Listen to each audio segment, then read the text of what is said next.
Hey students, it's Dr. Kubin. I wanted to give you guys a little hopefully helpful tips about how to remember some of these growth and development milestones.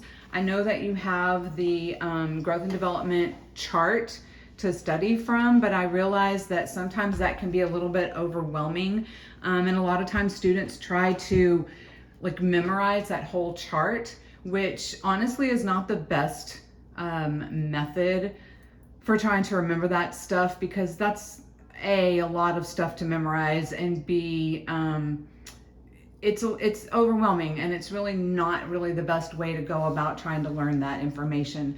So I wanted to kind of give you kind of a shortcut, kind of the way that I remember some of this stuff that kind of helps me process this. So what I have here is a chart, and I've got four columns here. The first one is gross motor, fine motor, and then you have language, and then you have social milestones. And so the way that I break this down is kind of in the middle there you have 1 year, and then before the 1 year mark, there's a lot of development that happens. And basically, if you'll remember that everything within that first year, pretty much there's a lot of development going on, and basically everything happens pretty much every 2 months. There's stuff happening.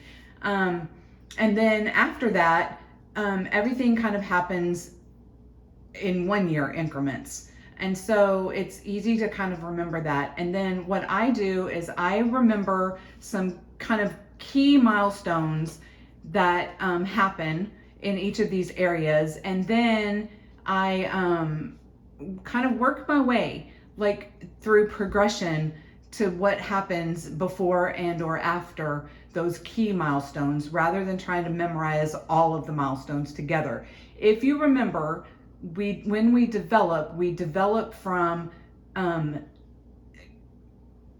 general to specific, and we develop from outward to inward. So that if you kind of keep those concepts in your mind when you're thinking about how we do this, how we develop. So let's start with gross motor, and let's walk through just all the milestones in gross motor, or the major milestones in gross motor. So what I do is I start with 1 year, because it's very easy to remember that at 1 year we start walking. And so then I think about what happens, what do we have to do before we can walk? So before we can walk, we have to learn how to sit. So we learn how to sit unsupported.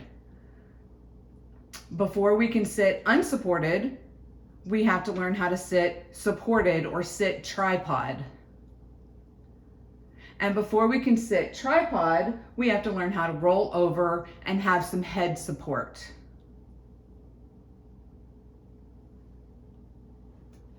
And then there's other things that fall in there too, things like learning how to stand, which would fall at 10 months, things like that, but you can kind of fill in those gaps. Then the other thing is, so after we walk, then we learn how to run.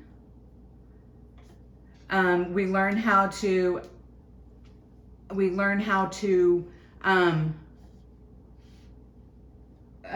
hop and jump,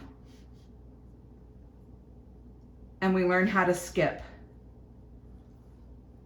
And then we also learn how to do things like stairs and ride tricycles, and that happens at 3 years. So you can start filling in those blanks by just thinking about that again, that progression.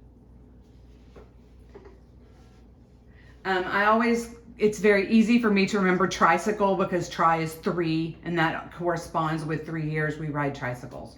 So that's basically gross motor, and it's kind of easy to fill in those milestones. So let's move to fine motor. For me, I start with 8 months, because it's easy for me to remember 8 months. We develop our crude pincer grasp.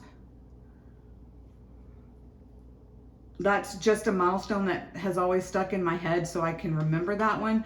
So crude pincer grasp is where we grab things by our palms and we hold things that way. And that's where we start to grab things that way, and then we can progress from there to feeding ourselves with our cup and a spoon.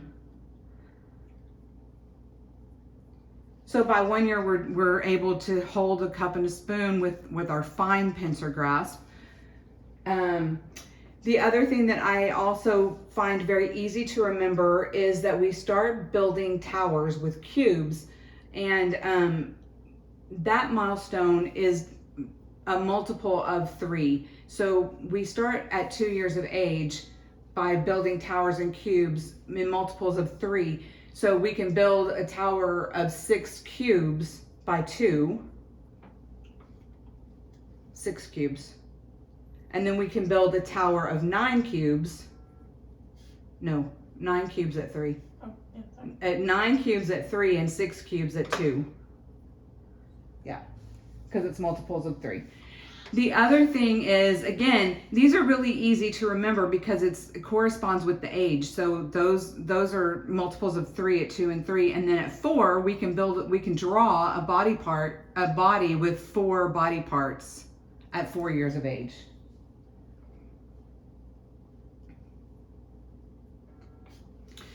We can also start drawing geometric designs at 4, and then at 5 we progress to what we consider to be the hardest geometric figure, which is a triangle. It doesn't seem like it, but it is. So it's easy, for me, it's easy to remember that. At 4 months of age, so if we go back now thinking, remember we're trying to think through just logical progression. So if we remember that at 8 months we have that crude pincer grasp, what are we doing before that? So remember that when we're born, the hand position that we come out with is this clenched fist. So around 4 to 5 months, we start to open up our palms a little bit so that we can hold things. So we're holding rattles.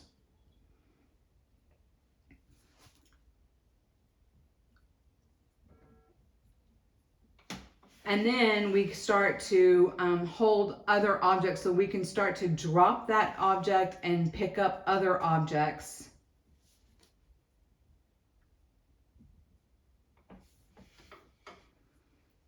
And then we'll move on to our crude pincer grasp, transferring objects, feeding ourselves, etc. So you can see that how that progression moves on. All right, so let's talk about language. I like to start at 1 year of age because I can always remember that our language kind of doubles with our age. So at 1 year of age, we're starting to say 2 to 3 words. So we kind of double or triple with our age. And then at 2 years, we're moving to sentences. So we're doing 2 to 3 word sentences.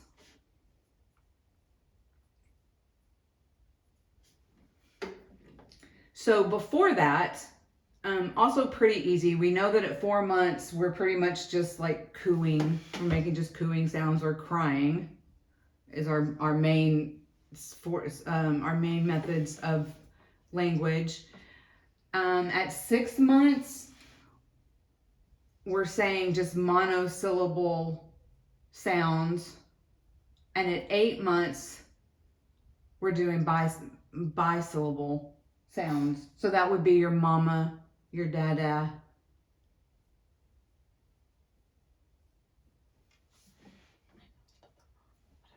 Okay, again, 3 years of age, we go back to corresponding with our age. So at 3 years, we know 3 things. So we know our name, our age, and our gender.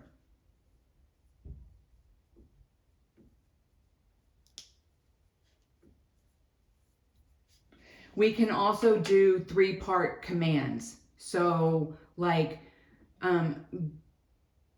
go to the kitchen, get a spoon, and take it to the living room.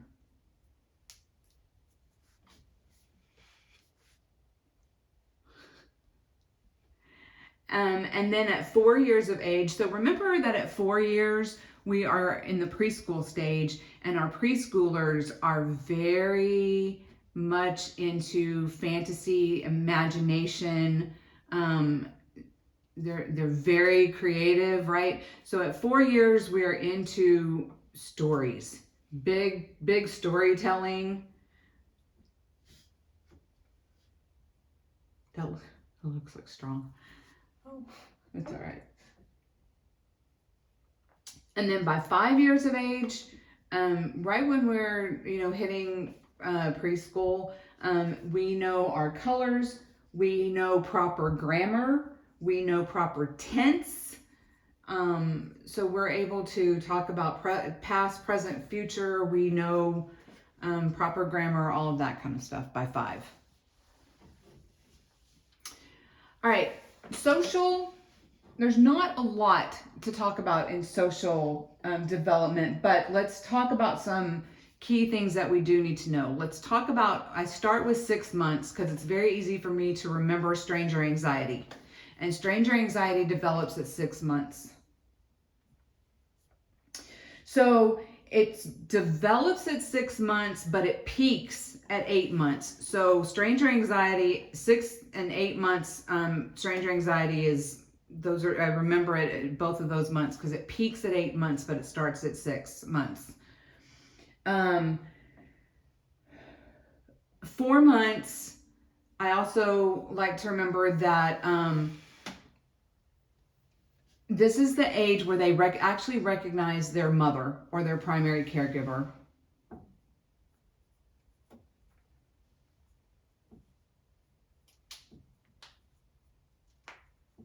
At 6 months, mirror play is also a big thing. So what's really important here is that, so at 4 months, they recognize their mother. At 6 months, they recognize themselves. And at 8 months, they really recognize other people.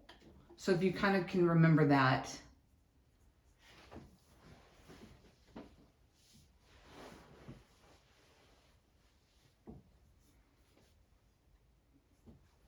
And then we skip down to 2 years of age because that's when they start potty training.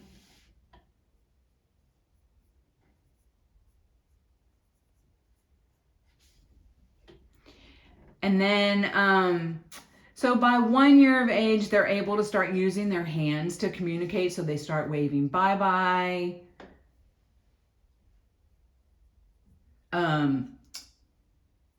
Not only just their hands, but using their head too, because this is when they start with the whole no, no, no, shaking their heads, no, that kind of thing too. 3 years of age, so in this whole preschool, toddler preschool stage, we're focused on potty training. So 3 years of age, they're dry by night, typically. So 2 years of age, we're potty training and we're dry by day. 3 years of age, we're dry by night. By 4, they're able to go to the potty alone, pretty much.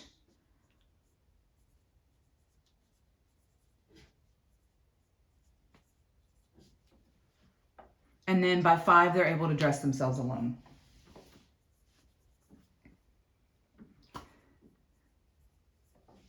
So that is basically your major milestones in a nutshell, how I kind of remember it. I hope that that helps you guys kind of remember it too. It's not a perfect system.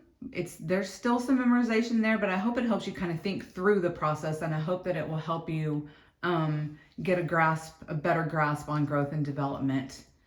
Thanks.